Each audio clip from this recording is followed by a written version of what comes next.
ہمارا جو آج کے درس کا موضوع تھا وہ ہے سچ کی برکتیں اور جھوٹ کی مذمت۔ تو اس پر ایک چھوٹی سی آیت مبارکہ، ایک حدیث مبارکہ اور ایک واقعہ سماعت فرمائے۔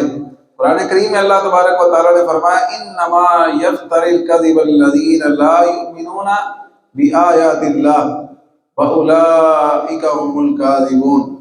فرمایا جھوٹ بہتان وہی باندھتے ہیں جو اللہ کی آیتوں پر ایمان نہیں رکھتے۔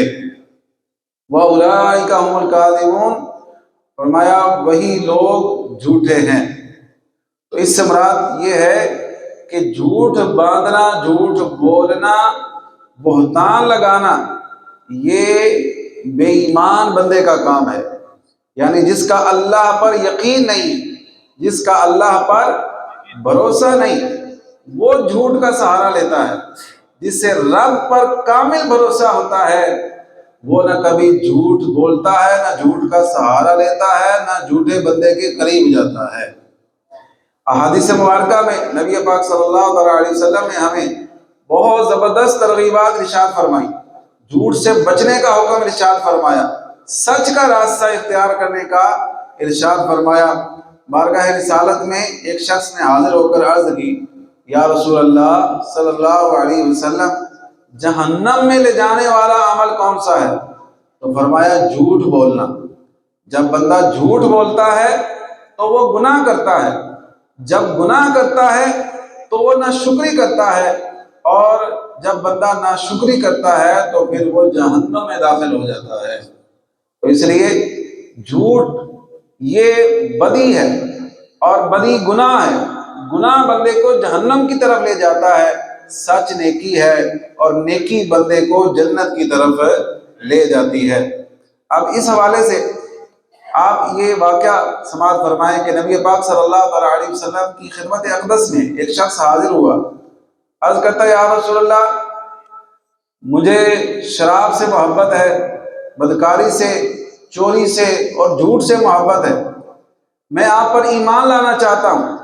اور لوگ یہ کہتے ہیں کہ آپ تو ان چیزوں کو حرام کہتے ہیں، جھوٹ بھی حرام کہتے ہیں، چوری بھی، بدکاری بھی، شراب بھی، تو آپ کوئی ایک کام مجھے فرما دیں وہ میں چھوڑ دوں گا، سب کو چھوڑنے کی میں طاقت نہیں رکھتا۔ سرکار دو عالم صلی اللہ علیہ وسلم نے فرمایا کہ تم جھوٹ بولنا چھوڑ دو۔ اس نے حامی بھر لی کہ چلیں شراب پینے کی اجازت ہے، اور بدکاری کی اس سے بھی منع نہیں کیا، اور چوری سے بھی منع نہیں کیا۔ جب وہ واپس گیا تو اسے شراب پیش کی گئی، تو جب شراب پینے لگا تو ذہن میں خیال آیا کہ میں تو مسلمان ہو چکا ہوں، مدینے والے آقا صلی اللہ تعالیٰ علیہ وسلم کے دامن کرم سے وابستہ ہو چکا ہوں، اور حضور جب پوچھیں گے کہ تو نے شراب پی ہے، تو میں نے تو وعدہ کیا ہے کہ میں سچ بولوں گا، جھوٹ نہیں بولوں گا، لہذا اس نے شراب سے ہاتھ روک لیا۔ پھر جب اسے بدکاری کا موقع ملا تو بدکاری کرنے لگا، تو پھر ذہن میں خیال آیا کہ اگر لجپال سرکار صلی اللہ علیہ وسلم نے پوچھ لیا کہ تو نے بدکاری تو نہیں کی، تو میں حضور کو کیا جواب دوں گا؟ اگر چھپاتا ہوں تو جھوٹ ہو جائے گا، اور اگر ظاہر کرتا ہوں کہ ہاں بدکاری کی ہے تو پھر شریعت کی حد لگے گی، شرعی سزا دی جائے گی، اور وہ بھی میں برداشت نہیں کر سکتا، لہذا وہ بدکاری سے بھی باز آ گیا۔ پھر اسی طرح جب اسے چوری کا موقع میسر آیا تو وہ چوری سے بھی یہی سوچ کر باز آ گیا، یہاں تک کہ اللہ تعالیٰ نے اسے اس ایک اچھی خصلت کی وجہ سے تمام بری عادتوں سے پاک فرما دیا۔ تو نبی پاک صلی اللہ تعالیٰ علیہ وآلہ وسلم کی بارگاہ میں حاضر ہوا، کہنے لگا یا رسول اللہ، آپ نے بڑا اچھا کام مجھے بتایا، آپ نے مجھے جھوٹ بولنے سے روک دیا، اور جھوٹ کی وجہ سے اللہ تعالیٰ نے مجھ پر تمام گناہوں کے دروازے بند کر دیے۔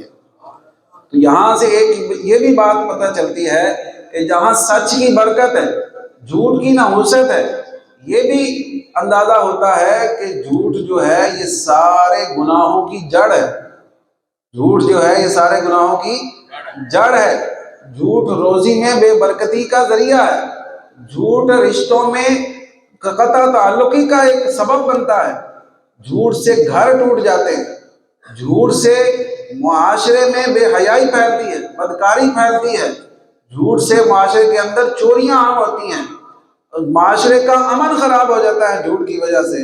لہذا ہمیں نہ جھوٹ بولنا چاہیے، نہ جھوٹ کے قریب جانا چاہیے، اور نہ جھوٹے لوگوں سے اپنا تعلق بنانا چاہیے۔ آج تو معاذ اللہ لوگوں کا ایمان اتنا کمزور ہو چکا ہے، لوگ کہتے ہیں جی جب تک ہم جھوٹ نہ بولے ہمارا کاروبار نہیں چلتا۔ کیا کریں جی، یہ مارکیٹ میں یہ ٹرینڈ ہے، سب کر رہے ہیں جی، یہ ایک ماحول ہے، یہ مارکیٹ کا طریقہ کار ہی یہی ہے، کاروبار کا انداز ہی یہی ہے۔ استغفر اللہ، کیا ہم نے جھوٹ کو اپنی روزی کا ایک سبب بنا لیا؟ روزی کے لیے ہم جھوٹ بولنے کو پسند کرتے ہیں، جبکہ اللہ تبارک و تعالیٰ نے ہمارا رزق تو ہمارے جب ہم ماں کے پیٹ میں تبھی لکھ دیا تھا، مقرر کر دیا تھا، تو کیا جھوٹ بولنے سے وہ ہمارا رزق بڑھ جائے گا؟ نہیں۔ سرکار صلی اللہ تعالیٰ علیہ وسلم کی احادیث طیبات، حضور کی تعلیمات کی روشنی میں اگر دیکھا جائے تو جھوٹا بندہ اگرچہ جھوٹ بول کے تھوڑا مال کما لیتا ہے، لیکن وہ رزق کی برکت سے محروم ہو جاتا ہے، اور زندگی کی اور بہت ساری برکتوں سے، نورانیت سے، رحمتوں سے وہ محروم ہو جاتا ہے۔ یہاں تک کہ قرآن پاک میں اللہ تبارک و تعالیٰ نے فرمایا جھوٹوں پر اللہ کی لعنت ہے۔ اللہ تعالیٰ ہمیں اس سے بچنے کی توفیق عطا فرمائے، سچ کا راستہ اللہ ہمیں اختیار کرنے کی توفیق عطا فرمائے۔ آمین بجاہ النبی الامین صلی اللہ علیہ وسلم۔ الصلاۃ والسلام